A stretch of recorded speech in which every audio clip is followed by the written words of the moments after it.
نبی کریم صلی اللہ علیہ وسلم نے ارشاد فرمایا، میری امت کے تمام لوگوں کے گناہ اللہ تعالیٰ بخش دیں گے، سوائے ان لوگوں کے جو گناہ کر کے لوگوں کو فخر سے بتائیں کہ ہم نے یہ گناہ کیا ہے۔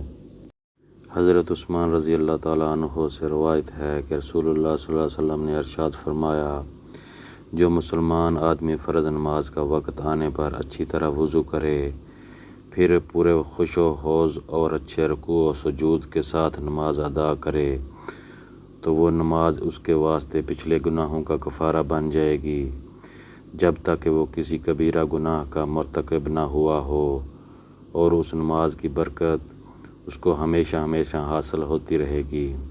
سیدنا ابو ہریرہ رضی اللہ تعالیٰ عنہ بیان کرتے ہیں کہ رسول اللہ صلی اللہ علیہ وسلم نے ارشاد فرمایا، 3 دعاؤں کی قبولیت میں کوئی شک نہیں: مظلوم کی دعا، مسافر کی دعا، والد اپنی اولاد کے حق میں دعا۔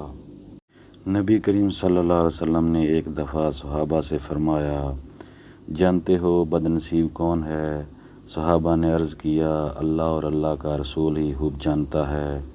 فرمایا نبی کریم صلی اللہ علیہ وسلم نے، بد نصیب بے نمازی ہے، کیونکہ بے نمازی کو اسلام میں کچھ نصیب نہیں۔ رسول خدا صلی اللہ علیہ وسلم کا ارشاد گرامی ہے، اگر تم نے آسمان کے برابر گناہ کر لیے اور پھر توبہ کر لی تو اللہ تعالیٰ تمہاری توبہ قبول کر لے گا۔ اور ہم تو لوگوں کو آزمائیں گے تاکہ جو تم میں لڑائی کرنے والے اور ثابت قدم رہنے والے ہیں ان کو معلوم کریں اور تمہارے حالات جانچ لیں۔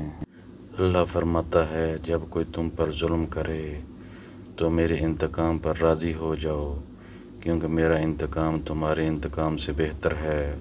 ایک صحابی نے رسول اللہ صلی اللہ علیہ وسلم سے عرض کیا، یا رسول اللہ، اس شخص کے بارے میں آپ کا کیا خیال ہے جس نے اپنے مال کی زکوٰۃ ادا کر دی؟ رسول اللہ صلی اللہ علیہ وسلم نے ارشاد فرمایا، جس نے اپنے مال کی زکوٰۃ ادا کر دی اس کے مال کا شر اس سے جاتا رہا۔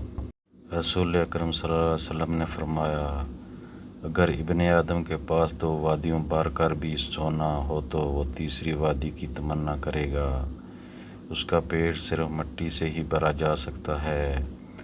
ابن آدم کہتا ہے، میرا مال، میرا مال۔ نادان، تیرا مال تو وہ ہے جو تو نے کھا کر ختم کر دیا، یا پہن کر پرانا، یا خیرات کر کے آگے بھیج دیا۔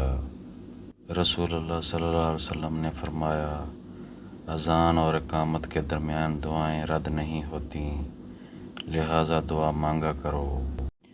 حضرت ابو برزہ سلمہ رضی اللہ تعالیٰ عنہ سے روایت ہے کہ رسول اکرم صلی اللہ علیہ وسلم عشاء سے پہلے سونے اور عشاء کے بعد جیت کرنے کو ناپسند فرماتے تھے۔